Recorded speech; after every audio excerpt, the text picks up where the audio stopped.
ಇಷ್ಟಪಟ್ಟು ನೋಡುತ್ತೇವೆ. ಅದು ನಮ್ಮ ಪಾಲಿಗೆ ಒಂದು ಧರ್ಮವಾಗಿದೆ ಮತ್ತು ಆ ಧರ್ಮದ ದೇವರೆಂದು ನಾವು ಬನ್ನಿ ಈ ವಿಡಿಯೋದಲ್ಲಿ ಸಚಿನ್ ತೆಂಡೂಲ್ಕರ್ ಅವರ ಜೀವನದ ಬಗ್ಗೆ ತಿಳಿದುಕೊಳ್ಳೋಣ. ಸಚಿನ್ ರಮೇಶ್ ತೆಂಡೂಲ್ಕರ್ ಇವರ ಜನ್ಮವು 24 ಏಪ್ರಿಲ್ 1973ರಲ್ಲಿ ಮುಂಬೈನಲ್ಲಾಗಿತ್ತು. ಅವರ ತಂದೆ ರಮೇಶ್ ತೆಂಡೂಲ್ಕರ್ ಒಬ್ಬ ನಾವೆಲಿಸ್ಟ್ ಆಗಿದ್ದರು ಮತ್ತು ತಾಯಿ ರಜನಿ ತೆಂಡೂಲ್ಕರ್ ಒಂದು ಇನ್ಶೂರೆನ್ಸ್ ಇಂಡಸ್ಟ್ರಿಯಲ್ಲಿ ವರ್ಕರ್ ಆಗಿದ್ದರು. ಬಹಳ ಮಂದಿಗೆ ಇದು ಗೊತ್ತಿರುವುದಿಲ್ಲ. ಸಚಿನ್ ತೆಂಡೂಲ್ಕರ್ ಅವರ ತಂದೆಯ ಎರಡನೆಯ ಹೆಂಡತಿಯ ಮಗ.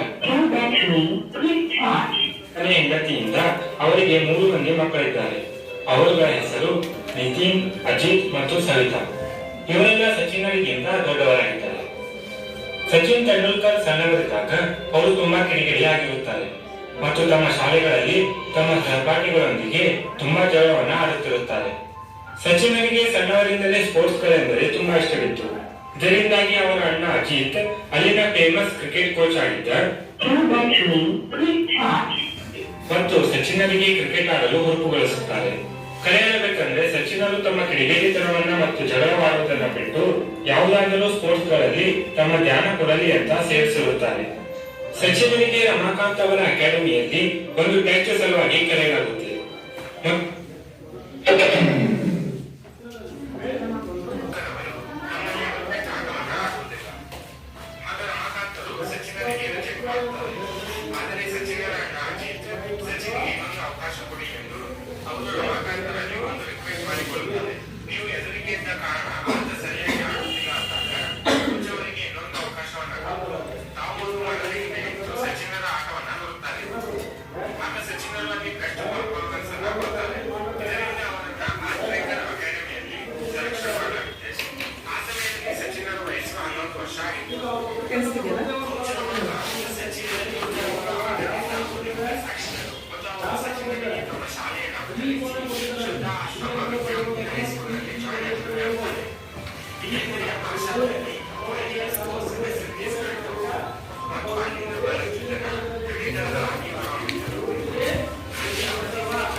ಶತಕ ಅಂದ್ರೆ 100.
ನೋಡಿದ್ರಲ್ಲ, ಯಾರ ಬಗ್ಗೆ ಇದು ತಿಳ್ಕೊಂಡಿದ್ದು? Sachin Tendulkar, one of the famous Indian batsman ಆಗಿದ್ದಂತಹ ಅವರು, ಅತಿ ಹೆಚ್ಚು ಶತಕವನ್ನು ಬಾರಿಸಿದಂಥವರು.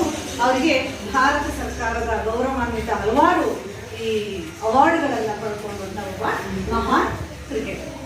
ಸರ್, ಯಾಕಪ್ಪ ಈ ಒಂದು ಮಿಸ್ ಕ್ರಿಕೆಟ್ ಬಗ್ಗೆ ತೋರಿಸ್ತಿದ್ದಾರೆ ಅಂತ ಎಲ್ಲರೂ ಯೋಚನೆ ಮಾಡ್ತೀರಾ? Here is a lesson, my beginnings. ಇದು Kapil Dev, is one of the famous Indian allrounder ಅಂತೇಳಿ ಕರ್ಸ್ಕೊಳ್ಳುವಂತ ಒಬ್ಬ ಫೇಮಸ್ ಕ್ರಿಕೆಟರ್ ನಮ್ಮ ಕಪಿಲ್ ದೇವ್. ಕೇಳಿದಿರಾ ಇವ್ರ ಹೆಸರನ್ನ? ಕೇಳಿದಿರಾ? ಕಪಿಲ್ ದೇವ್ ಹೆಸರು ಕೇಳಿದಿರಾ? One of the famous Indian cricketer. So ಇವರ ಒಂದು ಸಮಯದಲ್ಲಿ ಭಾರತಕ್ಕೆ 1983 ನಲ್ಲಿ ಇಂಡಿಯಾ ಒಂದು ವರ್ಲ್ಡ್ ಕಪ್ ಆಲ್ಸೋ. ಇಂಡಿಯಾಗೆ ವರ್ಲ್ಡ್ ಕಪ್ ಅನ್ನ ತಂದುಕೊಟ್ಟಂತ ಒಬ್ಬ allrounder. Allrounder means bowling, batting, fielding ಎಲ್ಲರೂ ಅಂತಲ್ವಾ. ಸೊ ಇವರು ಒಬ್ಬ ಆಲ್ರೌಂಡರ್ ಬ್ಯಾಟ್ಸ್ಮನ್ ಆಗಿದ್ದಂಥವ್ರು. ಸೊ ಅವ್ರ ಬಗ್ಗೆ ತಿಳಿಸ್ಕೊಡ್ತಾರೆ.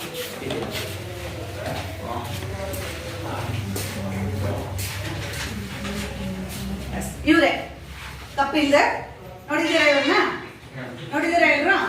ಸೊ ಇವರೇ ಕಪಿಲ್ ದೇವ್ ಅಂತ ಹೇಳಿ. ಈಗ ಸಹ ಒಂದು ಇಂಡಿಯನ್ ಕೋಚರ್ ಆಗಿ, ಕ್ರಿಕೆಟರ್ ಕೋಚರ್ ಆಗಿ ಇರುವಂತದ್ದು ಕಾಮೆಂಟ್ರಿ ಎಲ್ಲ ಹೇಳ್ಬೇಕಾದ್ರೆ ನೀವು ನೋಡ್ಬೋದು ಇವ್ರನ್ನ. ಸೊ ಬಟ್ ಈಸ್ ಏಜ್, ಈಗ ಸ್ವಲ್ಪ ಏಜ್ ಆಗಿದೆ, ಗೊತ್ತಾಗ್ತಿದ್ಯಾ? ಸೊ ಇವರೇ ಕಪಿಲ್ ದೇವ್. ಇವರು ತಮ್ಮ ಒಂದು ಮೈ ಬಿಗಿನಿಂಗ್ಸ್, ನನ್ನ ಆರಂಭಿಕ ದಿನಗಳು ಅಂತೇಳಿ ಒಂದು ಆಟೋಬಯೋಗ್ರಫಿಯನ್ನ ಬರ್ಕೊಂಡು ಅದರಲ್ಲಿ ಅವರ ಚೈಲ್ಡ್ಹುಡ್ ಡೇಸ್ ಹೇಗಿತ್ತು ಅಂತೇಳಿ ಅವರ ಎಕ್ಸ್ಪೀರಿಯನ್ಸ್ಗಳನ್ನ ಆ ಪಾಠದ ಮೂಲಕ ಹಂಚ್ಕೊಳ್ತಾ ಇದ್ದಾರೆ. Kapil Dev Ramlal Nikkarjan is the full name of Kapil Dev. He was born on 6 January 1959 in Chandigarh. He was India's greatest all-rounder.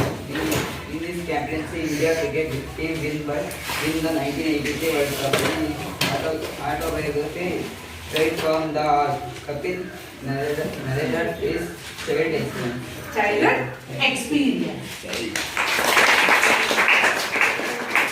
So ಅವರು ತಮ್ಮದೇ ಆದಂತ ಒಂದು ಆಟೋಬಯೋಗ್ರಫಿಯನ್ನ ಬರೆದಿದ್ದಾರೆ. What is the meaning of autobiography? Yes, ಆತ್ಮಚರಿತ್ರೆ. Autobiography ಯಾರು ಬರ್ಕೊಂಡಿರೋದು? ಆತ್ಮಚರಿತ್ರೆ ಅಂದ್ರೆ ಅವರ ಜೀವನದ ಅನುಭವಗಳನ್ನ ಅವರೇ ಬರೆದಿಡುವಂತದ್ದಕ್ಕೆ ಆತ್ಮಚರಿತ್ರೆ ಅಂತೀವಿ. ಸೊ ಬರೀ ಬಯೋಗ್ರಫಿ ಮೀನ್ಸ್ ಅಂದ್ರೆ ಬೇರೆಯವ್ರ ಬಗ್ಗೆ ಬರೆಯುವಂಥದ್ದು ಬಯೋಗ್ರಫಿ, ಬರೀ ಚರಿತ್ರೆ. ಆಟೋಬಯೋಗ್ರಫಿ ಅಂದ್ರೆ ತಮ್ಮ ಒಂದು ಜೀವನದ ಅನುಭವಗಳನ್ನ ಬರ್ಕೊಳ್ಳುವಂಥದ್ದು. ಸೊ ಅವ್ರು ಬರೆದಿರುವಂತ autobiography straight from the heart. ಆ ಪುಸ್ತಕದ ಹೆಸರು ಯಾವುದು? Straight from the Heart. ಯಾರು ಬರೆದಿರೋದು?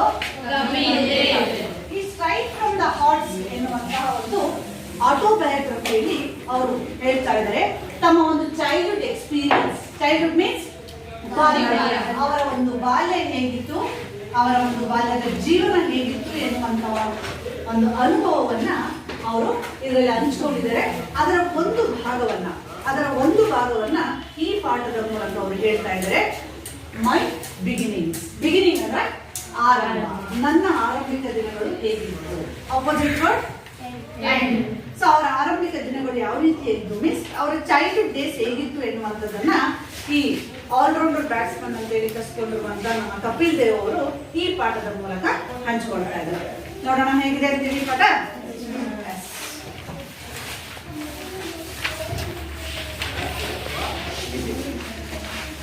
ಮೈ ಬಿಗಿನಿಂಗ್ಸ್ ಕಪಿಲ್ ದೇವ್ ಅವರು ಬರೆದಿರುವಂತಹ ಒಂದು ಆಟೋಬಯೋಗ್ರಫಿಯನ್ನು ಇಲ್ಲಿ ಹಂಚ್ಕೊಳ್ತಾ ಇದ್ದಾರೆ. ನೋಡಿ, ಒಬ್ಬ ಫೇಮಸ್ ಕ್ರಿಕೆಟರ್ ನಮಗೆ ಆ ಪಾಠದಲ್ಲಿ ಕಾಣುವಂತ ಒಂದು ಕ್ರಿಕೆಟ್ ಚಿತ್ರನೇ ನಿಮಗೆ, ಆ ಫೀಲ್ಡಿಂಗ್ ಚಿತ್ರನೇ ನಿಮಗೆ ಕಾಣಿಸ್ತಾ ಇದೆ. ಸೊ ಈ ಎಲ್ಲ ಕ್ರಿಕೆಟ್ ಫೀಲ್ಡಿಂಗ್ ಚಿತ್ರಗಳನ್ನ ನೋಡಿದ್ರಲ್ಲ, ಹೇಗೆ ನಿಮ್ಗೆಲ್ರಿಗೂ ಕ್ರಿಕೆಟ್ ನಾವು ಎಲ್ರಿಗೂ ಕಾಣುತ್ತೆ. ಸೊ ಹೇಗೆ ಫೀಲ್ಡಿಂಗು, ಹೇಗೆ ಬ್ಯಾಟಿಂಗು, ಹೇಗೆ ಅವರು ಅದನ್ನ ಆಡ್ತಾರೆ ಎನ್ನುವಂಥದ್ದು ನಮ್ಗೆಲ್ಲ ಗೊತ್ತಿದೆ ಅಲ್ವಾ. ಸೊ ಇಂತಹ ಒಬ್ಬ ದೊಡ್ಡ ಕ್ರಿಕೆಟರ್ ಆಗಿದ್ದಂಥವ್ರು ನಮ್ಮ ಕಪಿಲ್ ದೇವರು. ಸೊ ಇಸ್ ಪ್ರೌಡ್ ಆಫ್ ಹೇಗಂದ್ರೆ ಅವರು ನಮ್ಮ ಇಂಡಿಯನ್ ಕ್ರಿಕೆಟ್ ಟೀಮ್ ನಲ್ಲಿ ಇದ್ದವರು, ಇಂಡಿಯಾದ ಅನ್ನೋದೇ ಒಂದು ಖುಷಿ ಅಲ್ವಾ. ಸೊ ಹೇಗಿತ್ತಪ್ಪ ಅವರ ಆರಂಭಿಕ ಜೀವನ ಅಂತ ಹೇಳಿ ಹಂಚ್ಕೊಳ್ತಾ ಇದ್ದಾರೆ ಇಲ್ಲಿ ನೋಡಿ. Looking back at my life, I have come to the conclusion that our beginning never know our ends. For me, it all started in Chandigarh, a small town nestling in the foothills of the Himalaya. I was born on cold winter morning. My mother, who is a simple woman, could not read the time, but she knew it was early in the morning. The date 6th January 1959 was thankfully recorded because a cousin of mine was born on the same day, around the same time and with the same name. I grew up among 6 other brothers and sisters, all older than me, except one sister who was a year younger. ಹೇಳ್ತಾರೆ I means ನಾನು ಅಂದ್ರೆ not me, ಶ್ರಮಿಸಲ್ಲ, ಯಾರು ನಾನು ಅಂದ್ರೆ. So ಯಾಕೆ ಅವರ ಬಯೋಗ್ರಫಿಯಲ್ಲಿ ಬರ್ಕೊಳ್ಬೇಕಾದ್ರೆ ಅವರ ಬಗ್ಗೆನೇ ಬರ್ಕೊಳ್ಬೇಕು, ಅರ್ಥ ಆಗ್ತದೆಯಲ್ಲ. ಆಟೋಬಯೋಗ್ರಫಿ ಬರೀತಾ ಇದ್ದಾರೆ ಅಂದ್ರೆ ಅವ್ರ ಬಗ್ಗೆ ಎಲ್ಲ ಅನುಭವಗಳನ್ನ ನಾನು ಈ ರೀತಿ ಇತ್ತು ಅನ್ನುವಂತ ಒಂದು ಎಕ್ಸ್ಪೀರಿಯನ್ಸ್ ಅನ್ನ ಬರೀತಾ ಇದ್ದಾರೆ. ಹಾಗಾಗಿ ನಾನು ಅನ್ನುವಂಥದ್ದನ್ನು ಅಲ್ಲಿ ಸೇರಿಸ್ತೀನಿ. ಹೇಳ್ತಾರೆ looking back at my life, ನನ್ನ ಜೀವನವನ್ನು ನಾನು ಹಿಂದಿರುಗಿ ನೋಡುವಷ್ಟರಲ್ಲಿ ಬೆಳಗ್ಗೆ ಹೆಂಗಾಗುತ್ತೆ, ಸಂಜೆ ಹೆಂಗಾಗುತ್ತೆ. ಸೋಮವಾರ ಬಂದ ತಕ್ಷಣ ಸಾಟರ್ಡೆ ಹೇಗೆ ಬರುತ್ತೋ ಅಂತ ಅನ್ಕೊಂಡಿರ್ತೀವಲ್ಲ, ಸೊ ಹೇಗೆ ವೀಕೆಂಡ್ ಬರುತ್ತೆ ಅಂತ ನಾವು ಅನ್ಕೊಳ್ತೀವಲ್ಲ, ಹಾಗೆ ಅವ್ರು ಹೇಳ್ತಾ ಇದ್ದಾರೆ ನನ್ನ ಜೀವನದಲ್ಲಿ ಒಂದ್ಸರಿ ನಾನು ಹಿಂಗೆ ತಿರುಗಿ ನೋಡೋ ಅಷ್ಟೊತ್ತಿಗೆ I have come to the conclusion, ಅಲ್ಲೇ ಮುಗಿಯೋ ಟೈಮಿಗೆ ಬರ್ತಾ ಇದ್ದೀನಿ, ಮುಗಿಯೋ ಟೈಮಿಗೆ ಬರ್ತಿದೆ ಅಂದ್ರೆ ನಮ್ಗೆ ಏಜ್ ಆಗ್ತಾ ಇದೆ, ಸಮಯ ಆಗ್ತಾ ಇದೆ, ಕನ್ಕ್ಲೂಷನ್ ಟೈಮಿಗೆ ಬರ್ತಾ ಇದ್ದೀನಿ, ಅಂದ್ರೆ ಎಂಡಿಂಗ್ ಟೈಮಿಗೆ ಬರ್ತಾ ಇದ್ದೀನಿ. Our beginnings never know our hands. ಓ, ನನ್ನ ಆರಂಭಿಕ ಇಷ್ಟು ಬೇಗ ಮುಗ್ದೋಯ್ತಾ, ನನ್ನ ಬಾಲ್ಯ ಇಷ್ಟು ಬೇಗ ಮುಗ್ದೋಯ್ತಾ. ನೀವೇ ಅನ್ಕೊಳ್ತೀರ ಎಷ್ಟು ಬೇಗ ನಾನು ಹೈಸ್ಕೂಲಿಗೆ ಬಂದು ನೆಕ್ಸ್ಟ್ ಇಯರ್ ಅಲ್ಲಿ 10th ಸ್ಟ್ಯಾಂಡರ್ಡ್ ಹೋಗ್ಬಿಡ್ತಲ್ಲ ಅಂತ ಅನ್ಕೊಂತೀರಲ್ಲ ಅಲ್ವಾ. ಇನ್ನೂ ಅಂಗನವಾಡಿ LKG UKG ಹೋಗಿದ್ದೆ ನನಗೆ ನೆನಪು ಬರುತ್ತೆ. ಅಲ್ಲೇ ಹೈಸ್ಕೂಲ್ ಎಷ್ಟು ಬೇಗ ಮಕ್ಕಳು ಬೆಳೆದು ಅನ್ನೋಕ್ಕಾಗುತ್ತಲ್ವ ಮನೇಲಿರೋರಿಗೆ. ಅವ್ರಿಗೂ ಹೇಳ್ತಾರೆ ನನ್ನ ಆರಂಭಿಕ ಜೀವನ ಅಲ್ಲೇ ನೋಡಿದ್ರೆ ಹಿಂತಿರುಗಿ ನೋಡೋ ಅಷ್ಟೊತ್ತಿಗೆ ನಾನು ಅಲ್ಲೇ ಮುಗಿಯೋ ಅಂತ್ಯಕ್ಕೆ ಬರ್ತಾ ಇದ್ದೀನಿ. ನನ್ನ ಆರಂಭಿಕ ನೆವರ್ನು ಹೇಗೆ ಮುಗಿದೋಯ್ತು, ನನ್ನ ಎಂಡಿಂಗ್ ಹೇಗೆ ಬಂದು. ಫಾರ್ ಮೀ, ನನಗೋಸ್ಕರ ಇಟ್ ಆಲ್ ಸ್ಟಾರ್ಟೆಡ್ ಚಂಡೀಗಢ್. ಎಲ್ಲಿ ಇದೆಲ್ಲ ಆರಂಭವಾಗಿದ್ದು? ಚಂಡೀಗಢ್ ಎನ್ನುವಂತಹ ಪಂಜಾಬಿನ ಕ್ಯಾಪಿಟಲ್ ಸಿಟಿ ಚಂಡೀಗಢ್. ಪಂಜಾಬ್ನಲ್ಲಿ ಇದು ಆರಂಭ ಆಗುತ್ತೆ, ಅವ್ರು ಹುಟ್ಟಿದ್ದು ಬೆಳೆದಿದ್ದಂತಹ ಒಂದು ಜಾಗ. ಸೊ ಹೇಳ್ತಾರೆ ಇದೆಲ್ಲ ಆರಂಭವಾಯಿತು. ಇಟ್ಸ್ ಎ ಸ್ಮಾಲ್ ಟೌನ್, ಒಂದು ಸಣ್ಣದಾದಂತಹ ಒಂದು city, nestling foothill of Himalaya. Himalaya means ಹೇಗಿರುತ್ತೆ? ಹಿಮಾಲಯ ನೋಡಿದಾರಲ್ಲ, ಯಾವಾಗಲೂ ಮಳೆ ಹನಿ ಸುರಿತಾ ಇರುತ್ತೆ. ಸೊ ಅಂತಹ ಒಂದು ನೆಸ್ಟಿಂಗ್ ಕೂತಿಲ್ಲ ಹಿಮಾಲಯ ಅಂತಂದ್ರೆ ಹಿಮಾಲಯದ ನೆಸ್ಟಿಂಗ್ ಅಂದ್ರೆ ತಪ್ಪಲು ಕೆಳಗಡೆ ಬರುವಂತಹ ಒಂದು ಹಿಮಾಲಯದ ತಪ್ಪಲು. ಸುತ್ತ ನೋಡಿದ್ರೆ ಹಿಮಾಲಯದ ಗುಡ್ಡ ಬೆಟ್ಟಗಳು ಶಿಖರಗಳು ಕಾಣಿಸ್ತಾ ಇದೆ. ಅದ್ರ ಕೆಳಗಡೆ ಬರುವಂತ ಸಣ್ಣದಾದಂತಹ ಒಂದು ನಗರ ಇವರಿದ್ದಂತ ಒಂದು ಊರು Chandigarh. I was born in cold winter. Cold means ಶೀತ, ಚಳಿ. ವಿಂಟರ್ ಚಳಿಗಾಲ, ಸಿಕ್ಕಾಬಟ್ಟೆ ಚಳಿಗಾಲ ಅಂದ್ರೆ ಆಲ್ಮೋಸ್ಟ್ ಡಿಸೆಂಬರ್ ಜನವರಿ ಟೈಮ್ ಸ್ವಲ್ಪ ಚಳಿ ಜಾಸ್ತಿ ಆಗ್ತಾ ಇರುತ್ತೆ. ಹೆಂಗಂದ್ರೆ ಅದು ಸ್ಟಾರ್ಟಿಂಗ್ ಚಳಿ ಇರಲ್ಲ, ಎಂಡಿಂಗ್ ಮಧ್ಯದಲ್ಲಿ ಸ್ವಲ್ಪ ಬರುತ್ತೆ. ನಾನು ಹುಟ್ಟಿದ್ದು ಕೋಲ್ಡ್ ವಿಂಟರ್ ಮೀನ್ಸ್ ಚಳಿಗಾಲ, ಒಳ್ಳೆ ಚಳಿ ನಡುವಂತಹ ಒಂದು ಕಾಲದಲ್ಲಿ ನಾನು ಹುಟ್ಟಿದ್ದು. ಹೇಳ್ತಾರೆ ಕಪಿಲ್ ದೇವ್ ಅವರು ಹೇಳ್ತಾರೆ ಚಳಿಗಾಲದಲ್ಲಿ ನಾನು ಹುಟ್ಟಿದೆ. ಸೊ ನಮ್ಮ ಊರು ಹೇಗಿತ್ತು, ಹಿಮಾಲಯದ ಒಂದು ತಪ್ಪಲಿನಲ್ಲಿ ಬರುವಂತಹ ಒಂದು ಊರು. ನಾನು ಹುಟ್ಟಿದ್ದು ಒಂದು ಸಣ್ಣದಾದಂತಹ ಒಂದು ಚಳಿ. My mother is simple. ನನ್ನ ತಾಯಿ ತುಂಬಾ ಸರಳವಾದಂತಹ ವ್ಯಕ್ತಿತ್ವ ಇರುವಂತಹ ನನ್ನ ತಾಯಿ ಬಗ್ಗೆ ಹೇಳ್ತಾರೆ. ಆ ಟೈಮಲ್ಲಿ ಹೇಳ್ತಾರೆ ನೋಡಿ, ಅವರು could not read the time but she knew it was early. ಏನು ಓದ್ಕೊಂಡಿಲ್ಲ, ತುಂಬಾ ಸೀದಾ ಸಾದ ಸರಳ ವ್ಯಕ್ತಿತ್ವ ಇರುವಂತವ್ರು ನನ್ನ ತಾಯಿ. ಆದ್ರೆ ನಾನು ಯಾವಾಗ ಹುಟ್ಟಿದ್ದು ಅಂದ್ರೆ ಬೆಳಗ್ಗೆ ಅರ್ಲಿ ಮಾರ್ನಿಂಗ್ ಹುಟ್ಟಿದ್ದು ಅಂತ ಮಾತ್ರ ಹೇಳ್ತಾರೆ. ಮೊದಲೆಲ್ಲ ಹುಟ್ಟಿದವ್ರನ್ನ ಕೇಳಿ, ಮನೇಲಿರೋ ಅಜ್ಜನ್ ಕೇಳ್ರಿ, ಯಾವ ಅದೇ ಗೌರಿ ಹಬ್ಬದ ಹಿಂದೆ ಮುಂದೆ ಹುಟ್ಟಿದ್ದು, ಅದೇ ನಿಮ್ಮ ಜಾತ್ರೆ ಬರುತ್ತಲ್ಲ ಆ ಜಾತ್ರೆ ದಿನ ತೇರು ಹಿಡಿಬೇಕಾದ್ರೆ ನೀವು ಹುಟ್ಟಿದ್ದು ಮೊಮ್ಮಕ್ಕಳು. ಅವ್ರ ಅಜ್ಜಿ ಮನೇಲಿ ಓದ್ಕೊಂಡಿದ್ದವರು ಬರಿದವರು ಕೇಳಿದ್ರೆ ಹಾಗೆ ಹೇಳೋದು. ದೀಪಾವಳಿ ಹಬ್ಬ ಬರುತ್ತಲ್ಲ, ಸೊ ಅವತ್ತು ನೀವು ಹುಟ್ಟಿದ್ದು ಅಂತ ನೆನಪಿದೆ ನಿಮ್ಗೆ, ಗೊತ್ತಾಗ್ತಿದ್ಯಾ ಹೇಳೋದು? ಹಾಗೆ ಪಾಪ ಕಪಿಲ್ ದೇವ್ ತಾಯಿನ ಏನು ಓದ್ಕೊಂಡಿರ್ಲಿಲ್ಲ. ನಾನು ಹುಟ್ಟಿದ್ದು ಬೆಳಗ್ಗೆ ಅಂತ ಮಾತ್ರ ಹೇಳೋಳು. ಸೊ ಹೇಳ್ತಾನೆ ಮತ್ತೆ ಮುಂದುವರೆದು ನೋಡಿ. Early in the morning the day 6th January 1956. ಯಾವ್ದೋ 6th Jan 1959 ಹೇಳ್ತಾರೆ. Thankfully was recorded the day. ಸದ್ಯ ಆ ಡೇಟ್ ಅನ್ನ ಹೇಳ್ತಾರಲ್ಲ, ನಿಜವಾಗ್ಲೂ ನಾನು ಅವರಿಗೆ ವಂದನೆಗಳನ್ನ ಹೇಳ್ತೀನಿ. ನನ್ನ ತಾಯಿ ಅಷ್ಟು ಓದಲಿಲ್ಲ, ಯಾಕೆ ಆ ಡೇಟ್ ಅನ್ನ ನೆನ್ಪು ಮಾಡ್ಕೊಂಡು ಹೇಳ್ತಾನೆ ನೋಡಿ. Thankfully recorded because a cousin of mine was born on the same day, around the same time, around with the same name. ಅವನ ಕಸಿನ್ ಇದ್ರಂತೆ. ಕಸಿನ್ ಅಂದ್ರೆ ಸಹೋದರ. ಕೇಳಿಸ್ಕೊಳ್ರಿ, ಅವ್ರದ್ದು ಒಂದು ದೊಡ್ಡದಾದಂತ ಒಂದು ಜಾಯಿಂಟ್ ಫ್ಯಾಮಿಲಿ. ಕಪಿಲ್ ದೇವ್ ಹೇಳ್ತಾರೆ 6th January 1959 ಅಲ್ಲಿ ಹುಟ್ಟಿದ್ದು. ಅದೇ ಸಮಯದಲ್ಲಿ ಅವನ ಕಸಿನ್ ಸಹೋದರನು ಸಹ ಅದೇ ಸಮಯ, ಅದೇ date, around the same time, ಅದೇ ಸಮಯದಲ್ಲಿ ಹುಟ್ಟರೆ. ಅದ್ರ ಜೊತೆ ಸೇಮ್ ನೇಮ್ ಅಂತ ಅಲ್ಲಿ ಒಂದು ಎಕ್ಸ್ಕ್ಲಮೇಟರಿ ಮಾರ್ಕ್ ಇದೆ ನೋಡಿ, ಇದೆಯಾ? ಸೇಮ್ ನೇಮ್ ಅಂದ್ರೆ ಆಶ್ಚರ್ಯವಾಗಿ ಹೇಳ್ತಾರೆ. ಸೊ ಸದ್ಯ ಆ ಹುಟ್ಟಿದ್ದು ಡೇಟ್ ನಾವು ನೆನ್ಪಿಟ್ಕೊಂಡ್ರಲ್ಲ ಅಂತೇಳಿ ರೆಕಾರ್ಡ್ ಮಾಡ್ಕೊಂಡು ಅಂತೇಳಿ ಖುಷಿ ಪಡ್ತಾನೆ. ಅದೇ ಸಮಯಕ್ಕೆ ತನ್ನ ಕಸಿನ್ ಹುಟ್ಟಿದ್ದು ಅಂತ ಸಹಾಯ. So with the same name I grew up among the other brother and sister. ಎಷ್ಟು ಜನ ಇದ್ರು ಅವರಲ್ಲಿ? 6 ಜನ ಸಹೋದರರ ಜೊತೆಗೆ ಇವನು ಬೆಳೀತಾನಂತೆ. ದೊಡ್ಡ ಫ್ಯಾಮಿಲಿ, ಕಸಿನ್ಸ್ ಎಲ್ಲರೂ ಇದ್ರ ಜೊತೆನಲ್ಲಿ 6 ಜನ ಅವ್ರ ಜೊತೆನಲ್ಲಿ ಬೆಳೀತಾನೆ. ಸೊ 6 ಜನದಲ್ಲಿ ನೋಡ್ರಿ, ಆಲ್ ಓಲ್ಡರ್ ದ್ಯಾನ್ ಮೀ, ಅವನಿಗಿಂತ ಎಲ್ಲರೂ ಚಿಕ್ಕವರು, ದೊಡ್ಡವರು. ಓಲ್ಡರ್ ಅಂದ್ರೆ ದೊಡ್ಡವರು. Opposite word older, younger. Older ಅಂದ್ರೆ ದೊಡ್ಡವರು, ಯಂಗರ್ ಅಂದ್ರೆ ಚಿಕ್ಕವರು. ಸೊ 6 ಜನದಲ್ಲಿ ಇವನಿಗಿಂತ ಎಲ್ಲರೂ ದೊಡ್ಡವರು ಇದ್ರಂತೆ.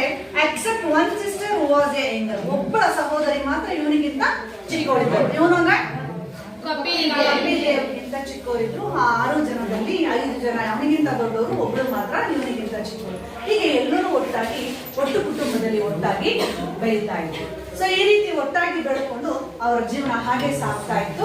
ನೆಕ್ಸ್ಟ್ ಹೇಗಿದೆ ಅವರ life? My mother always regales me with the tales of naughty behaviours. She claims she never manage to control me but I do admit that right from the very beginning I found it hard to sit still. I was very curious and it was my ambitions to travel around the world and drive a Mercedes Benz. God has been kind to me, and both of my wishes have been fulfilled. But at that time, 25 years ago, these dreams seems to lie cast in the air. ಮನೆಯಲ್ಲಿರೋದು ಯಾವಾಗಲೂ ಇದನ್ನು ಹೇಳೋದು ಸಹಜ. My mother always regales me with my naughty behaviour. ನನ್ನ ತಾಯಿ ಯಾವಾಗಲೂ ನನ್ನನ್ನು ಆಡ್ಕೊಳ್ತಾ ಇದ್ರು, ಯಾವಾಗಲೂ ನನ್ನನ್ನ ರೇಗಿಸ್ತಾ ಇದ್ರು. Always regales. What is the word? Regales. Regales ಅಂದ್ರೆ ರಿಗಿಲ್ಸ್ ನನ್ನನ್ನ ಏನ್ ಮಾಡ್ತಾ ಇದ್ರು ಅಂದ್ರೆ ನನ್ನನ್ನು ಹಾಡ್ಕೊಳ್ತಾ ಇದ್ರು, ನನ್ನನ್ನ ಮನೋರಂಜನೆ ಮಾಡ್ತಾ ಇದ್ರು. ರಿಗಿಲ್ಸ್ ಅಂದ್ರೆ ನನ್ನನ್ನ ಮನೋರಂಜನೆ ಮಾಡ್ತಾ ಇದ್ರು. ಬೇರೆಯವ್ರು ಯಾರಾದ್ರೂ ಬಂದ್ರೆ ನನ್ನ ಬಗ್ಗೆ ಹೇಳಿ ಖುಷಿ ಪಡ್ತಾ ಇದ್ರು. ನನ್ನ ಬಗ್ಗೆ ಏನಪ್ಪ ಅದು ಟೇಲ್ಸ್, ನಾಟಿ ಟೇಲ್ಸ್. ಟೇಲ್ಸ್ ಮೀನ್ಸ್ ಅವನ ಕಥೆಯನ್ನ, ಅವನ ಮನೋರಂಜನೆ ಕೊಡುವಂತಹ ಕಥೆಗಳನ್ನ ಹೇಳ್ತಾ ಇದ್ರಂತೆ. ಯಾರಾದ್ರೂ ಮನೆಗೆ ಬಂದ್ರೆ ಅವಳ ತಾಯಿ ಹೇಳ್ತಾ ಇದ್ರಂತೆ, ಸಿಕ್ಕಾಬಟ್ಟೆ ತುಂಟ ಇದ್ನಂತೆ. ಯಾರೋ ಕೂತ್ ಕಡೆ ಕೂರ್ತಿರ್ಲಿಲ್ಲ, ಕಡೆ ನಿಲ್ತಿರ್ಲಿಲ್ಲ ಅಂತ ಹೇಳ್ತಾರಲ್ಲ ಮನೇಲಿ. ಆ ರೀತಿಯಾಗಿ ಅವನು ಒಂದ್ ಕಡೆ ಕೂತಾ ಇರ್ಲಿಲ್ಲಂತೆ. ಅವನ ತಾಯಿ ಬಂದವ್ರಿಗೆಲ್ಲ ಮನೇಲಿ ಹೇಳ್ತಾ ಇದ್ದಂತೆ, ಯಪ್ಪ ಇವನು ಹಿಡ್ದು ಸಾಕಾಗುತ್ತೆ. ಸೊ ಒಂದ್ ಕಡೆ ಇವ್ನು ಕೂರಲ್ಲ, ಒಂದ್ ಕಡೆ ನಿಲ್ಲಲ್ಲ ಅಂತೇಳಿ ಯಾವಾಗ್ಲೂ ಅವನೊಂಥರ ಮನೋರಂಜನೆ ವಸ್ತು ಆಗ್ಬಿಟ್ಟಿದ್ದ. ಅವನ ಕತೆ ಹೇಳೋದು ಬಂದವರಿಗೆಲ್ಲ ಅವನ ಕತೆ ಹೇಳಿ ಹೇಳಿ ಮನೋರಂಜನೆ ಕೊಡ್ತಾ ಇದ್ರು. ಬೇರೆಯವ್ರ ಹತ್ರ ಅವನ ಆ ತುಂಟತನದ ಅವನ ವರ್ತನೆಗಳನ್ನ ಹೇಳ್ಬಿಟ್ಟು ಮನೆಗೆ ಬಂದವರಿಗೆಲ್ಲ ಹೇಳ್ತಾ ಇದ್ರು. ಶಿ ಕ್ಲೈಂಡ್, ಅವಳು ದೂರ್ತಾ ಇದ್ರಂತೆ ಬಂದಾಗ. She never manage to control me. ನನ್ನನ್ನು ಹಿಡ್ಕೊಳಕ್ ಆಗ್ತಿರ್ಲಿಲ್ಲ, ನನ್ನನ್ನು ಕಂಟ್ರೋಲ್ ಮಾಡಕ್ ಆಗ್ತಿರ್ಲಿಲ್ಲ. ಸೊ ಯಾವಾಗ್ಲೂ ಓಡಾಡ್ತಿದ್ದ, ಯಾವಾಗ್ಲೂ ಆ ಕಡೆ ಈ ಕಡೆ ಹೋಗೋದು ಬರೋದು, ಇದೇ ಕೆಲಸವನ್ನ ಮಾಡ್ತಾ ಇದ್ದಂತೆ. But I do admit that right from the very beginning. ಹೇಳ್ತಾನೆ, ನಾನು ಅದನ್ನ ಒಪ್ಕೊಳ್ತೀನಿ. ಅಡ್ಮಿಟ್ ಮೀನ್ಸ್ ನನ್ನ ತಾಯಿ ಹೇಳೋದನ್ನ ನಾನು ಒಪ್ಕೊಳ್ತೀನಿ. ಎಸ್, ಹೌದು. ಆದ್ರೆ ಅದು ಯಾವಾಗ ತುಂಬಾ ಚಿಕ್ಕವನಿದ್ದಾಗ, ವೆರಿ ಬಿಗಿನಿಂಗ್, ಆರಂಭದಲ್ಲಿ. ಮೊದಲು ನಾನು ಸಣ್ಣ ಹುಡುಗ ಇದ್ದಾಗ ನಾನು ಆ ಥರ ಮಾಡ್ತಾ ಇದ್ದೆ. ಹೌದು, ನಾನು ಅದನ್ನು ಒಪ್ಕೊಳ್ತೀನಿ. I was very beginning. I found it hard to sit still.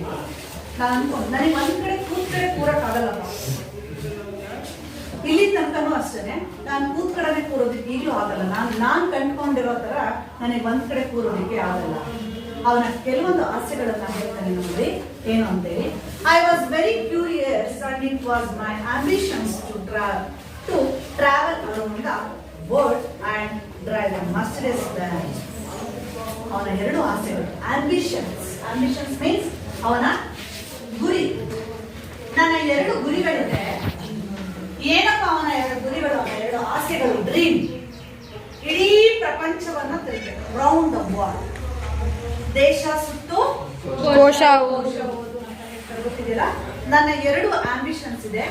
Around the travel around the world, ತನ್ನ ಪ್ರಪಂಚವನ್ನ ತಿರುಗಬೇಕು. ಜೊತೆಗೆ drive the Mercedes Benz car. ಕೇಳಿದಿರ ಹೆಸರು? ಬೆಂಜ್ ಕಾರ್ ಹೆಸರು ಕೇಳಿದಿರಾ? The costliest of the car. So 80-90 lakhs ಇರುವಂತಹ ಕಾರನ್ನು ನಾನು ಓಡಿಸ್ಬೇಕು. ಇಡೀ ಪ್ರಪಂಚವನ್ನ ತಿರುಗಬೇಕು, ಮರ್ಸಿಡಿಸ್ ಬೆಂಜ್ ಕಾರನ್ನ ಓಡಿಸ್ಬೇಕು ಅಂತೇಳಿ ನನ್ನ ಎರಡು ಗುರಿಗಳಿದೆ. ನಾನು ಅನ್ಕೊಂಡಿದ್ದೆ ಆ ಗುರಿಯನ್ನ ನಾನು ತಲುಪಬೇಕು ಅಂತ. ನನ್ನ ಎರಡು ಆಸೆಗಳಿದೆ, ನನ್ನ ಎರಡು ಆಂಬಿಷನ್ಸ್, ಗುರಿಗಳಿದೆ. God has been kind to me. ಅಪ್ಪ ದೇವರು ನನಗೆ ಆ ಎರಡನ್ನೂ ಕರುಣಿಸಿಕೊಟ್ಟಿದ್ದಾರೆ. ಏನನ್ನ? ಮರ್ಸಿಡಿಸ್ ಬೆಂಜ್ ಓಡಿಸೋದನ್ನು, ಇಡೀ ವರ್ಲ್ಡ್ ಅನ್ನ ಟ್ರಾವೆಲ್ ಮಾಡುವಂತದನ್ನ, ವರ್ಲ್ಡ್ ಅನ್ನ ತಿರುಗಿಸುವಂತ ನನಗೆ ದೇವರು ಎರಡನ್ನೂ ಕರುಣಿಸಿಕೊಟ್ಟಿದ್ದಾನೆ. My wishes have been fulfilled. Wishes means ಅವನ ಆಸೆ, ಅವನಿಗೆ ಬೇಕಾಗಿರುವಂತ ಒಂದು ಆಸೆಯನ್ನ ದೇವರು ನನಗೆ ಎರಡನ್ನೂ ಫುಲ್ಫಿಲ್ ಮಾಡಿದ್ದಾನೆ. ಅಂದ್ರೆ ಈಗ ಹೇಳ್ತಾ ಇದ್ದಾನೆ ಅಂದ್ರೆ, ನಾನು ಅಷ್ಟು ಆಸೆ ಪಟ್ಟಿದ್ದೆ, ಅದು ದೇವರು ನನಗೆ ಕರುಣಿಸ್ಕೊಟ್ಟಿದ್ದಾನೆ. ಆ ಎರಡೂ ಆಸೆಗಳು ನನಗೆ ಕರುಣಿಸ್ಕೊಟ್ಟಿದ್ದಾನೆ. ಬಟ್ ಟೈಮ್, ಆದ್ರೆ ಇನ್ನೂ ಆ ಸಮಯದಲ್ಲಿ ಅವನು ಚಿಕ್ಕವನಿದ್ದಾಗ. ಸೊ ನಿಮಗೂ ಏನೇನೋ ಡ್ರೀಮ್ ಇದೆ. ನಾನು ಆ ಗಾಡಿ ಓಡಿಸ್ಬೇಕು, ಈ ಬೈಕ್ ಓಡಿಸ್ಬೇಕು, ದೊಡ್ಡ ಮನೆ ಕಟ್ಕೊಳ್ಬೇಕು, ದೊಡ್ಡ ಆಫೀಸರ್ ಆಗ್ಬೇಕು. ನೀವು ಏನು ಆಂಬಿಷನ್ ಇಟ್ಕೊಂಡಿಲ್ವಾ? ಏನು ಇಟ್ಕೊಂಡಿಲ್ವಾ? ನಾನು IAS ಆಫೀಸರ್ ಆಗ್ಬೇಕು, DC ಆಗ್ಬೇಕು ಅಂತ ಅನ್ಕೊಂಡಿದ್ವಲ್ವಾ? ಸೊ ಅನ್ಕೊಂಡಿದ್ದನ್ನ ನಾವು ಗುರಿಯನ್ನ ಅವನು ಹೇಗೆ ಆಂಬಿಷನ್ಸ್ ಅವನ ಎರಡೂ ಫುಲ್ಫಿಲ್ ಮಾಡ್ಕೊಂಡು ಹಾಗೆ ನೀವು ಏನ್ ಅನ್ಕೊಂಡಿದ್ದೀರ ಲೈಫಲ್ಲಿ ಅವುಗಳನ್ನು ಫುಲ್ಫಿಲ್ ಮಾಡ್ಕೊಳ್ಳೋದಕ್ಕೆ ಕಷ್ಟಪಡ್ಬೇಕು. ನಂಗೆ ಮನೆಯಲ್ಲಿ ಕುತ್ಕೊಂಡಿದ್ರೆ ಯಾವ ಮರ್ಸಿಡೀಸ್ ಬೆನ್ಸ್ ಕಾರು ಸಿಗ್ತಾ ಇರಲಿಲ್ಲ, ಯಾವ ಅರೌಂಡ್ ವರ್ಲ್ಡ್ ಟೂರು ಅರೌಂಡ್ ಮಾಡಕ್ ಆಗ್ತಿರ್ಲಿಲ್ಲ ಅಲ್ವಾ. ಸೊ ಇವನು ಹೇಳ್ತಾ ಇದ್ದಾನೆ ದೇವರು ನನಗೆ ಅದು ಕಳಿಸ್ಕೊಟ್ಟಿದ್ದಾನೆ. ಆದ್ರೆ 25 years ago ಇದೇ ಕನಸು 25 ವರ್ಷದ ಹಿಂದೆ ಬರೀ ಹೇಳ್ತಾರೆ ನೋಡ್ರಿ, the dream seemed like the casting ಆಗಿದೆ. ಕನಸು ಕಾಣೋದು ಸಹಜ. ಆ ಕನಸನ್ನ ಏನ್ ಮಾಡ್ಬೇಕು, ನನಸು ಮಾಡ್ಕೊಡ್ಬೇಕು ಅಲ್ವಾ. 25 ವರ್ಷದ ಹಿಂದೆ ದ ಕ್ಯಾಸ್ಟ್ ನಿಂದ ಏನಂತ ವರ್ಡ್ ಇದೆ ನೋಡಿ, ಇದು ಗಾಳಿ ಗೋಪುರ ಆಗಿತ್ತು. ಬರೀ ಕ್ಯಾಸ್ಟ್ ನಿಂದ ಗಾಳಿಗೆ ಸಿಕ್ಕಂತಹ ಒಂದು ಗೋಪುರ ತರ ಆಗಿತ್ತು. ಅಂದ್ರೆ ಕನಸಾಗಿತ್ತು. ವೆರಿ ಬಿಗಿನಿಂಗ್, ಆರಂಭದಲ್ಲಿ ಇದು ಕನಸಾಗಿತ್ತು. ಗಾಳಿ ಗೋಪುರ ತರ ಕನಸು ಕಾಣೋದು ಸಹಜ. ಆ ಕನಸನ್ನು ನನಸು ಮಾಡ್ಕೊಳ್ಳೋದಕ್ಕೆ ದೇವರು ನನಗೆ ಅದೆರಡನ್ನೂ ಕರುಣಿಸಿಕೊಟ್ಟ. ಆಗ ಇದ್ದಂತ ಕನಸಿನ ಗೋಪುರ ಈಗ ಏನಾಗಿದೆ, ರಿಯಲ್ ಆಗಿದೆ, ನನಸಾಗಿದೆ. ನನಗೆ ಅವೆರಡೂ ಸಿಕ್ಕಿದೆ. ಸೊ ಆ ಎರಡೂ ಸಿಕ್ಕಿರೋದ್ರಿಂದ ನಾನು ಆ ಒಂದು ಹಂತವನ್ನು ತಲುಪಿದ್ದೀನಿ. ನಾನು ಕಷ್ಟಪಟ್ಟು ಮುಂದೆ ಬಂದಿದ್ದೀನಿ ಅನ್ನುವಂತ ಮಾತನ್ನ ಹೇಳ್ತಾ ಇದ್ದೀನಿ. Next, I spent my childhood like all the other children around me trying to bank school and saved enough money to get a new movie. I'll have a plate of chicken chew with my friends. If we were very broke or bored, we would amuse ourselves by breaking the fruits of our neighbors.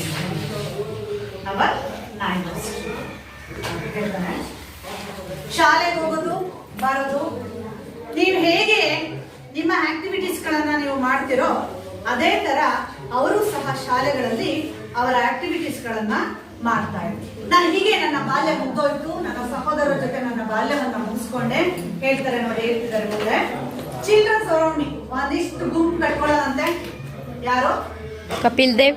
Friends group ಇತ್ತಂತೆ. ನೀವೆಲ್ಲ ಓಡಾಡ್ತಿರ್ಬೇಕ ಗುಂಪಲ್ಲಿ. ನಮ್ಮ ಅಹಮದ್ ಹುಡುಗರು ಹೊರಟ್ರೆ ಒಂದು 4-5 ಹೆಣ್ಣು ಹೋಗವಲ್ಲ, ಹಂಗೆ ಅವನ ಒಂದು ಗ್ರೂಪ್ ಇತ್ತು. ಒಬ್ಬ ಹೊರಟ ತಕ್ಷಣ ಅವನ ಹಿಂದೆ 4-5 ಜನ ಇರ್ತಾ ಇದ್ರಂತೆ. ಯಾರಿಂದ? ಕಪಿಲ್ ದೇವ್. ನೋಡಿ ಹೇಳ್ತಾನೆ, train to bunk the school and save enough money. ಅವಾಗ ಶಾಲೆಗೆ ಬಂಕ್ ಹೊಡಿಯೋದಂತೆ. ಬಂಕ್ ಮೀನ್ಸ್ ರಜಾ ಹಾಕ್ತಾ ಇದ್ರು. ಅವಾಗ ನೀವು ಶಾಲೆಗೆ ರಜಾ ಹಾಕೊಂಡು ಅಲ್ಲಿ ಹೋಗ್ತೀರಿ ಇಲ್ಲಿ ಹೋಗ್ತೀರಿ ಅಂತ ಹೋಗ್ತಿರಲ್ಲ, ಪಾಪ ಅದೇ ತರ ಕಪಿಲ್ ದೇವ್ ಹಾಗೆ ಮಾಡ್ತಾ ಇದ್ದಂತೆ. ಅವ್ರ ಫ್ರೆಂಡ್ಸ್ ಗ್ರೂಪ್ ಇತ್ತಂತೆ. ಸೊ ಸ್ವಲ್ಪ ಮನಿಯನ್ನ, ಪಾಕೆಟ್ ಮನಿಯನ್ನ ಕೂಡಿಟ್ಟಿರೋರಂತೆ. ಹೇಳ್ತಾರೆ ನೋಡ್ರಿ ಅಲ್ಲಿ, enough money to go to a new movie. I'll have a plate of chicken. ಎಲ್ಲ ಕಾಲೇಜ್ ಲೆವೆಲ್ ಹೋದ್ರು, ದೊಡ್ಡವರಾಗಿದ್ರು, ಕೂಡಿಟ್ ಮನೆಯಲ್ಲಿ ಎಲ್ಲ ಹೊಸ ಪಿಕ್ಚರ್ ನೋಡಕ್ ಹೋಗ್ತಾ ಇದ್ರಂತೆ. ಹಂಗೆ ಉಳಿದಿದ್ದ ದುಡ್ಡಲ್ಲಿ ಎಲ್ಲ ಹೋಗಿ ಚಿಕನ್ ತಿಂತ. ಯಾರು? ಕಪಿಲ್ ದೇವ್ ಮತ್ತೆ ಅವನ ಫ್ರೆಂಡ್ಸ್ ಗ್ರೂಪ್. ಈ ಪಾಕೆಟ್ ಮನಿ ಕೊಟ್ಟಿದ್ರಲ್ಲಿ 5-10 ರೂಪಾಯಿ ಉಳಿಸ್ಕೊಂಡು ಪಿಕ್ಚರ್ ನೋಡಕ್ ಹೋಗೋದ್ರ ಜೊತೆಲಿ ಚಿಕನ್ ತಿನ್ಕೊಂಡು ಎಂಜಾಯ್ ಮಾಡ್ಕೊಂಡು ಅವನ ಫ್ರೆಂಡ್ಸ್ ಗ್ರೂಪ್ ಮಾಡ್ಕೊಂಡು ಬರ್ತಾ ಇದ್ದಂತೆ. And with my friend, if you were very broke or bore ಅಂದ್ರೆ ತುಂಬಾ, ಅದಕ್ಕಿಂತ ಇನ್ನೂ ಏನಾದ್ರೂ ಬೇಜಾರಾದ್ರೆ, ಬೋರ್ ಆದ್ರೆ, ಫಿಲಂ ನೋಡಾಯ್ತು, ದುಡ್ಡಿದ್ರೆ ಫಿಲಂ ಹೋಗೋರು, ಚಿಕನ್ ತಿನ್ನೋರು. ಸೊ ದುಡ್ಡು ಖಾಲಿ ಆಯ್ತು, ಇನ್ನೂ ಬೋರ್ ಆಯ್ತು, ಇನ್ನೂ ಬೇಜಾರಾಯ್ತು ಅಂತಂದ್ರೆ ಏನ್ ಮಾಡೋದಂತೆ ನೋಡ್ರಿ. ಅವ್ರ ಕತೆ ನೋಡ್ರಿ ಹೇಗಿದೆ. So amuse our self. Amuse means ಅವರಷ್ಟು ಅವ್ರೆ ಖುಷಿ ಪಡೋರು. ಯಾವ್ದ್ರಿಂದ ಖುಷಿ ಪಡೋರು, ಯಾವ್ದ್ರಿಂದ ಅವ್ರಷ್ಟು ಅವ್ರು ವಿನೋದ ಪಡಿಸ್ಕೊಳ್ಳೋದು, ಅವರಷ್ಟಕ್ಕೆ ಅವರೇ ಸ್ವಂತಕ್ಕೆ ಏನ್ ಮಾಡ್ತಾ ಇದ್ರಪ್ಪ ಅಂತಂದ್ರೆ ಅವರಷ್ಟಕ್ಕೆ ಅವ್ರು ನೋಡ್ಕೊಳ್ಳಿ. To breaking the fruits of neighbours. Group ಎಲ್ಲ ನೋಡ್ಕೊಂಡು ಒಂದ್ ರೌಂಡ್ ದಾರಿ ಎಲ್ಲ ಸುತ್ತಾಡ್ಕೊಂಡ್ಬರೋದು. ಅಕ್ಕಪಕ್ಕದ ಮನೇಲಿ ಯಾವ ಹಣ್ಣಿನ ಗಿಡ ಇದಾವೆ ಅಂತ ಬಗ್ ನೋಡೋದು. ಪಪ್ಪಾಯ ಹಣ್ಣಿತ್ತು ಅಂದ್ರೆ ನಾಳೆ ಬೆಳಗ್ಗೆ ಅವ್ರ ಮನೇಲಿ ಪಪ್ಪಾಯ ಹಣ್ಣು ಇರ್ತಿರ್ಲಿಲ್ಲ. ಪೇರ್ಲೆ ಹಣ್ಣಿತ್ತು, ಆ ಪೇರ್ಲೆ ಹಣ್ಣು ಬೆಳಿಗ್ಗೆ ಕಣ್ಮುಚ್ಚಿ ಕಂಡುಬಿಡೋದ್ರಲ್ಲಿ ಇರ್ತಿರ್ಲಿಲ್ಲ. ಸೊ ಹೇಳ್ತಾರೆ, ಅಕ್ಕಪಕ್ಕದ ಮನೇಲಿರೋ ಹಣ್ಣುಗಳು ಒಂದೂ ಇರ್ತಿರ್ಲಿಲ್ಲ. ನೈಬರ್ಸ್ ಮೀನ್ಸ್ ಪಕ್ಕದ ಮನೇಲಿರೋ ಅಂತ ಒಂದು ಪರ್ಟಿಕ್ಯುಲರ್ ಲೇಡಿ. ನಾನು ನೆನಪಿರುವಂತ ಒಂದು ಕಥೆ ಹೇಳ್ತೀನಿ, ಕೇಳಿಸ್ಕೊಳ್ರಿ. ನಮ್ಮ ಪಕ್ಕದ ಮನೆ ರೋಡಲ್ಲಿ ಒಬ್ರು ಆಂಟಿ ಇದ್ರು. ಒಳ್ಳೆ ಚೆನ್ನಾಗಿ ಗಾರ್ಡನ್ ಹಾಕಿ ಒಳ್ಳೆ ಚೆನ್ನಾಗಿ ಹಣ್ಣಿನ ಗಿಡಗಳನ್ನ ಬೆಳೆಸಿದ್ರು. ಎಂತೆಂತ ಹಣ್ಣಿದ್ದಪ್ಪ ಅಂದ್ರೆ from her beautiful garden which she took the great pride in and papaya and pomegranate tree. Pomegranate means ತಿಂದಿದ್ದೀರಾ ಎಲ್ಲ? ಪೊಮಗ್ರಾನೈಟ್ ಹಾಕಿದ್ರು. ಮತ್ತೆ ಇನ್ನೊಂದು ಹಣ್ಣಿನ ಗಿಡ ಪಪ್ಪಾಯ ಹಣ್ಣಿನ ಗಿಡ ಎರಡು ಗಿಡ ಸಣ್ಣದಾಗಿ ಕೈ ತೋಟ ಮಾಡ್ಕೊಂಡು ಮನೆ ಹತ್ರ ಅಕ್ಕಪಕ್ಕ ಜಾಗದಲ್ಲಿ ನಾನು ಚೆನ್ನಾಗಿ ಗಾರ್ಡನ್ ಮಾಡಿದೀನಿ. ಅವಳಿಗೆ ಖುಷಿ, ಅವಳಿಗೆ ಸಂತೋಷ. ಪ್ರೈಡ್ ಮೀನ್ಸ್ ಹೆಮ್ಮೆ, ಒಳ್ಳೆ ಗಾರ್ಡನ್ ಬೆಳೆಸಿದೀನಿ ಅಂತ. ಆದ್ರೆ ಸ್ವಲ್ಪ ಕಪ್ಪಿ ಮತ್ತೆ ಅವನ ಫ್ರೆಂಡ್ಸ್ ನೋಡಿದ್ರೆ ಸ್ವಲ್ಪ ಭಯನೂ ಇತ್ತು ಅವಳಿಗೆ. ಒಂದು ಹಣ್ಣು ಇರ್ತಿರ್ಲಿಲ್ಲ, ಬೆಳಗ್ಗೆ ಎದ್ದು ನೋಡೋ ಅಷ್ಟೊತ್ತಿಗೆ ಎಲ್ಲ ಮಟಾಶ್. ಪಕ್ಕದ ಮನೆ ರೋಡಲ್ಲಿ ಇದ್ದಂತ ಆಂಟಿ ಒಳ್ಳೆ ಗಾರ್ಡನ್ ಹಾಕೊಂಡು ಹಣ್ಣು ಬೆಳೆಸಿದ್ರು with her. But those days most of our time and spend planning how to get in the garden and pick the fruits of the tree. ಎಲ್ಲ ಗುಂಪೆಟ್ಕೊಳ್ಳೋದು, ಹೆಂಗೆ ಅವ್ರ ಅಂಗಡಿ ಅವರ ಮನೆ ಪಕ್ಕದಲ್ಲಿ ಹೋಗಿ ಹಣ್ಣು ಕಿತ್ಕೊಳ್ಳೋದು ಅಂತ ಎಲ್ಲ ಪ್ಲಾನ್ ಮಾಡೋದು. ಯಾರೋ ಎಷ್ಟೊತ್ತಿನಾಗ ಹೋಗೋದು, ಆಂಟಿ ಎಷ್ಟೊತ್ತಿನಾಗ ಹೊರಗೆ ಹೋಗ್ತಾರೆ, ಅಪ್ಪ ಮತ್ತೆ ಒಳಗೆ ಎಷ್ಟೊತ್ತಿಗೆ ಬರ್ತಾರೆ, ಯಾವ ಟೈಮಲ್ಲಿ ಹೋಗ್ತಾರೆ ಅಂತೇಳಿ ಒಬ್ರು ವಾಚ್ ಮಾಡೋದು. ಹೋಗಿ ಅಕ್ಕಪಕ್ಕದ ಮನೆ ಹತ್ರ ಇರ್ತಾರಲ್ವ, ಗೊತ್ತಿರುತ್ತಲ್ವ, ಅವ್ರೇನಾರು ಹೊರಗೆ ಮಾರ್ಕೆಟಿಗೆ ಹೋದ್ರೆ, ಬೇರೆ ಮನೆಗೆ ಹೋದ್ರೆ, ಬೇರೆ ಊರಿಗೆ ಹೋದ್ರೆ ಇವ್ರು ಬರೀ ಪ್ಲಾನ್ ಮಾಡೋದು. ಹಿಂಗೆ ಕಿತ್ಕೊಳ್ಳೋದು, ಎಷ್ಟು ಹಣ್ಣು ಕಿತ್ಕೊಳ್ಳೋದು, ಅದ್ರಲ್ಲಿ ಎಷ್ಟು ಹಣ್ಣಾಗಿದ್ದಾವೆ, ಎಷ್ಟು ಕಾಯಿ ಆಗಿದ್ದಾವೆ ಅಂತ ಒಂದು 4 ಜನ ನೋಡೋದು. ಇನ್ನಿಬ್ರು ಹೋಗಿ ಅದನ್ನ ಕಿತ್ಕೊಂಡೋದು ಹಣ್ಣ. ಸೊ ಇದೇ ಪ್ಲಾನ್ ಮಾಡೋದು, ಇದೇ ಅವ್ರಿಗೆ ಒಂಥರ ಖುಷಿ ಪಡೋದು. ಬೇರೆ ಮನೆ ಹಣ್ಣು ಕಿತ್ಕೊಂಡು ತಿನ್ನೋದೇ ಒಂದು ಖುಷಿ. ಯಾರಿಗೆ? ಕಪಿಲ್ ಮತ್ತೆ ಅವನ ಫ್ರೆಂಡ್ಸ್. ಹೀಗೆ ಪ್ಲಾನ್ ಮಾಡ್ಕೊಂಡು ಸೊ ಹಣ್ಣು ಕಿತ್ಕೊಂಡು ಬರೋದು, ಚೆನ್ನಾಗೆ ಹಣ್ಣ ತಿನ್ನೋದು, ಇದರಲ್ಲೇ ಅವ್ರ ಖುಷಿಯನ್ನ ಪಡ್ತಾ ಇದ್ರು. In fact one day we had climbed over the wall and were captured on the tree when the lady walked out with some guest. ಒಂದಿನ ಪ್ಲಾನ್ ಒಂದಿನ ಪ್ಲಾನ್ ಮಾಡ್ತಾರೆ, ಮರವನ್ನ ಕುತ್ಕೊಂಡು ಹಣ್ಣು ಕಿತ್ಕೊಳ್ಳೋದಕ್ಕೆ ವಾಲ್ ಮೀನ್ಸ್ ಆ ಮನೆ ಕಾಂಪೌಂಡ್ ಹತ್ತಿ ಮರ ಹತ್ಕೊಂಡು captured ಅಂದ್ರೆ ಗೆಬ್ಬಿಕೊಂಡು ಮಂಗ ಮರ ಹತ್ತಲ್ಲ ಆ ಥರ ಹೋಗಿ ಹಣ್ಣು ಕಿತ್ಕೊಳ್ಳೋದಕ್ಕೆ ರೆಡಿ ಆಗಿದ್ದಾರೆ. ಆಂಟಿ ಒಳಗಿದ್ದಾರೆ ಅನ್ಕೊಂಡು ಒಳಗಿರೋ ಅಷ್ಟು ಹಣ್ಣು ಕಿತ್ಕೊಂಡು ಹೋಗ್ಬಿಡೋಣ ಅಂತೇಳಿ ಮರ ಹತ್ಕೊಂಡ್ಬಿಡ ಕಪಿಲ್ದೇವು ಅವ್ರ ಫ್ರೆಂಡ್ಸು. ಅದೇ ಟೈಮಿಗೆ ಆಂಟಿ ಹೊರಗೆ ಬಂದ್ಬಿಡ್ತು. ಯಾರಿದ್ದಾರೆ ಮರದ ಮೇಲೆ? ಆಂಟಿ ಎಲ್ಲಿ ಬಂದ್ರು? ಕೆಳಗಡೆ ಬಂದ್ರು. ಯಾರೋ ಅವ್ರ ಮನೆ ಗೆಸ್ಟ್ ಅತಿಥಿಗಳು ಬಂದಿದ್ದಾರೆ. ಆ ಗೆಸ್ಟ್ಗೆ ಟೀ ಪಾರ್ಟಿ ಮಾಡೋಣ ಅಂತ ಹೊರಗೆ ಬಂದ್ಬಿಟ್ರು ಆಂಟಿ. ಎಲ್ಲಿಗೆ? ಮರದ ಕೆಳಗೆ ಬರ್ತಾ ಇದ್ದಾರೆ. ಒಬ್ಬ ಮರದ ಮೇಲೆ ಮಾತಾಡ್ತಿದ್ದಾನೆ, ಇನ್ನೊಬ್ಬ ಕಾಂಪೌಂಡ್ ಪಕ್ಕದಲ್ಲಿದ್ದಾನೆ. ಆಂಟಿ ಅದೇ ಮರದ ಕೆಳಗೆ ಬಂದು ಕುತ್ಕೊಂಡು, ಅದೇ ಮರದ ಕೆಳಗೆ ಬಂದು ಕುತ್ಕೊಂಡಿದ್ದಾರೆ. ಏನಕ್ಕೋಸ್ಕರ? ಏನಕ್ಕೆ? ಟೀ ಪಾರ್ಟಿ ಮಾಡೋದಕ್ಕೆ. ಯಾರೋ ಗೆಸ್ಟ್ ಬಂದು ಹೊರಗೆ ಬಂದು ಅದೇ ಮರದ ಕೆಳಗೆ ಬಂದು ಕುತ್ಕೊಳ್ತಾರೆ. She was entertaining them for tea under the papaya tree. There were 2 of us on the tree and 2 other on the road at the other side of the wall. ಇಬ್ರು ಮರದ ಮೇಲೆ ಮಾತಾಡ್ತಿದ್ದಾರೆ, ಇಬ್ರು ಕಾಂಪೌಂಡ್ ಪಕ್ಕದಲ್ಲಿದ್ದಾರೆ. ಆಂಟಿ ಆ ಮರದ ಕೆಳಗೆ ಬಂದು ಯಾರು ಕರ್ಕೊಂಡು ಇವರಿಬ್ರು ಮರದ ಮೇಲೆ ಮಾತಾಡ್ತಿದ್ದಾರೆ.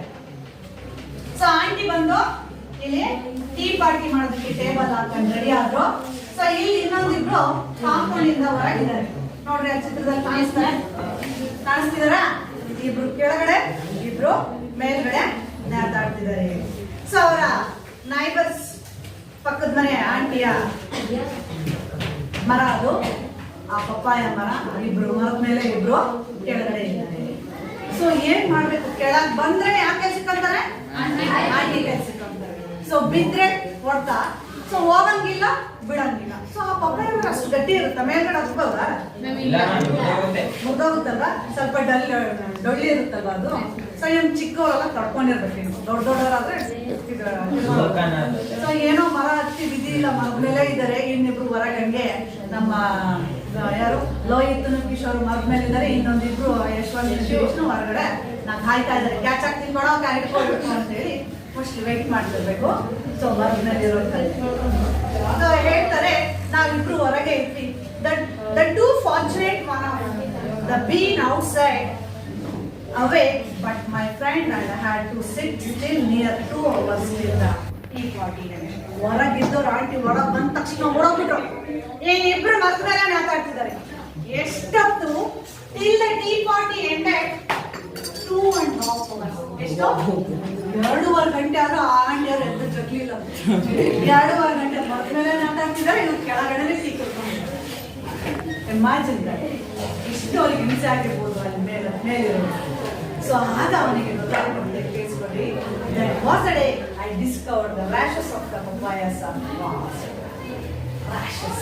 ಅವನಿಗೆ ಅಲರ್ಜಿ ಆಗಿದಂತೆ ಆ ಪಪ್ಪಾಯ ಸಾಕ್ ಅಂದ್ರೆ ಪಪ್ಪಾಯ ಒಂದು ಹಾಲು ಬರೆದು ನೋಡಿದಿರಾ, ಆ ಹಾಲು ಬಂದಾಗ ಆ ಹಾಲಿಂದ ಅವನ ಬಾಡಿ ಎಲ್ಲ ಹಿಡ್ಕೊಂಡು ಫುಲ್ ರ್ಯಾಶ್ ಆಗ್ಬಿಟ್ಟು ಗುಳ್ಳೆಗಳಾಗ್ಬಿಟ್ಟಿದ್ರು. ಅವತ್ತು ಗೊತ್ತಾಯ್ತಂತೆ ಅವನಿಗೆ, ಓ ಈ ಪಪ್ಪಾಯ ಹಣ್ಣಿಂದ ಈ ತರ ರ್ಯಾಷಸ್ ಆಗುತ್ತೆ ಅಂತ ಅವನಿಗೆ ಅವತ್ತು ಗೊತ್ತಾಯ್ತು. ಎಷ್ಟವ್ರ ಮೇಲೆ ಇದ್ದಿದ್ದು ಮೇಲೆ ಅಪ್ಪ ಹೆಂಗ್ ಗೊತ್ತಿದ್ನು ಆ 2.5 hours. ಸೊ ಇಮ್ಯಾಜಿನ್ ಮಾಡ್ಕೊಂಡ್ರಿ ಅವನ ಒಂದು ಕತೆ ಹೇಗಿತ್ತು. ಇದು ಚೈಲ್ಡ್ಹುಡ್ ಡೇಸ್ ಅಲ್ಲಿ ಕೆಲವೊಂದು ನಾವು ನೆನಪಿದ್ದನ್ನ ತನ್ನ ಆಟೋಬಯೋಗ್ರಫಿಯಲ್ಲಿ ಬರ್ಕೊಂಡಿದ್ದನ್ನ ನಮ್ಮ ಹತ್ರ ಹಂಚ್ಕೊಳ್ತಾ ಇದ್ದಾರೆ ಈ ಪಾಠದ ಮೂಲಕ. ಅರ್ಥ ಆಗ್ತಿದ್ಯಾ? ಸೊ ಇನ್ನು ಏನೇನು ಅವನ ಕಥೆಗಳು ಬಹಳ ಇದೆ, ಯಾವ್ದಾವ್ದನ್ನ ಅವ್ನು ಮಾಡ್ಕೊಂಡು ಹೋಗ್ತಾರೆ ಅನ್ನುವಂಥದ್ದನ್ನ ನೆಕ್ಸ್ಟ್ ಕ್ಲಾಸ್ ನೋಡೋಣ. ದ ಹೋಮ್ವರ್ಕ್ ಕ್ವೆಶ್ಚನ್ಸ್ ಈಸ್ ಬರ್ಕೊಂಬನ್ನಿ. Kapil says the date the 6th January thankfully recorded ಬಂದು Kapil says, but at a time these dreams seems to like cast in the air. Another question. So, what did Kapil mothers always regale him with? Abandu. So, in 3 questions na homework ಮಾಡ್ಕೊಳ್ಳೋಣ. ಬನ್ನಿ. ಅರ್ಥ ಆಯ್ತಾ ಇಲ್ವಾ? So, next class ಅಲ್ಲಿ ನೋಡೋಣ. Okay, thank you.